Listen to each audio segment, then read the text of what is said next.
ಒಂದು ದೊಡ್ಡ ಸತ್ಯವೇ ಈಗ ಗೊತ್ತಾಗುತ್ತಿದೆ. ಅದೇನಪ್ಪ ಅಂದ್ರೆ ರಾಮಾಚಾರಿ ಮತ್ತು ಕಿಟ್ಟಿ ಅಣ್ಣ ಮತ್ತು ತಮ್ಮ ಅಂತೆ. ಚಿಕ್ಕ ವಯಸ್ಸಿನಲ್ಲೇ ಕಿಟ್ಟಿ ಕಳೆದೋಗಿರ್ತಾನಂತೆ.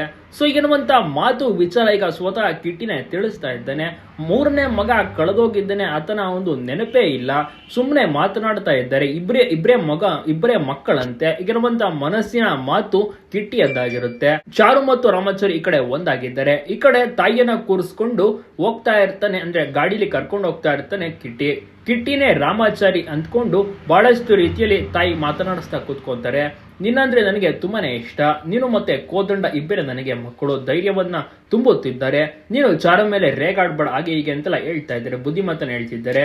ನನ್ನ ಬಗ್ಗೆ ಅವರಿಗೆ ಚಿಂತನೆ ಇಲ್ಲ. ಮೂರನೇ ಮಗ ಇದ್ದಾನೆ, ಅವನು ಕಳೆದೋಗಿದ್ದಾನೆ, ಪೇಪರ್ನಲ್ಲಿ ಹಾಕ್ಸಿದ್ದು ಸುಮ್ಮನೆ ಕಾಟಾಚಾರಕ್ಕೆ ಅನಿಸುತ್ತೆ, ಈಗೆಲ್ಲ ಮನಸ್ಸಿನ ಒಳಗಡೆ ಮಾತನಾಡ್ಕೋತಿದ್ದಾನೆ. ಈಗ ಅಸಲಿಯ ವಿಚಾರ ಗೊತ್ತಾಗ್ತಿದೆ ನೋಡಿ. ಕಿಟ್ಟಿ ತಮ್ಮ ಅಂತೆ, ರಾಮಾಚಾರಿಯ ತಮ್ಮ ಅಂತ ಈಗ ಅವನೇ ಸ್ವತಃ ಹೇಳ್ತಾ ಇದ್ದಾನೆ. ಸೊ ಒಂದು ವಿಚಾರ ಪಾಪ ಅವ್ರಿಗೆ ಗೊತ್ತೇ ಇಲ್ಲ, ಅಂದ್ರೆ ರಾಮಾಚಾರಿ ತಂದೆ ತಾಯಿಗೆ ಗೊತ್ತೇ ಇಲ್ಲ, ಕಳೆದೋಗಿದ್ದಾನೆ ಅಂತ ಸುಮ್ಮನಾಗ್ಬಿಟ್ಟಿದ್ದಾರೆ, ಮರ್ತೋಗ್ಬಿಟ್ಟಿದ್ದಾರೆ. ಒಂದು ಕಡೆ ಖುಷಿ ಇದೆ ಕಿಟ್ಟಿಗೆ ತಂದೆ ತಾಯಿ ಒಂದಾಗಿರುವುದಕ್ಕೆ, ಸಿಕ್ಕಿರೋದಕ್ಕೆ. ಇನ್ನೊಂದು ಕಡೆ ಮಗನ ಬಗ್ಗೆ ಚಿಂತೆ ಇಲ್ವಲ್ಲ, ಹುಡುಕ್ತಾ ಇಲ್ವಲ್ಲ ಅಂತೆಲ್ಲ ಒಂದು ಕೋಪ ಕಿಟ್ಟಿಗೂ ಕೂಡ ಇದೆ. ಆದ್ರೆ ಹೇಳ್ಕೊತಾ ಇಲ್ಲ, ಮನಸ್ಸಿನ ಒಳಗಡೆ ಇಟ್ಕೊಂಡಿದ್ದಾನೆ. ಬಹಳಷ್ಟು ರೀತಿಯಲ್ಲಿ ಟ್ವಿಸ್ಟ್ಗಳು ಮುಂದಿನ ದಿನಗಳಲ್ಲಿ ಬರುತ್ತೆ, ಬದಲಾವಣೆಗಳು ಕೂಡ ಬರುತ್ತೆ. ರಾಮಾಚಾರಿ ಕಿಟ್ಟಿ ಒಟ್ಟಿಗೆ ಇರುವುದು ನಿಮ್ಗೆ ಇಷ್ಟನಾ? ಇಬ್ರು ಒಂದಾಗ್ಬೇಕೋ ಬೇಡವೋ? ಅಣ್ಣ ತಮ್ಮ ಒಂದಾಗ್ಬೇಕಾ? ಕಮೆಂಟ್ ಮಾಡಿ ತಪ್ಪಾಗಿ ತಿಳಿಸಿ. ಎಲ್ಲ ಕಡೆ ಶೇರ್ ಮಾಡೋದನ್ನ ಮರಿಬೇಡಿ.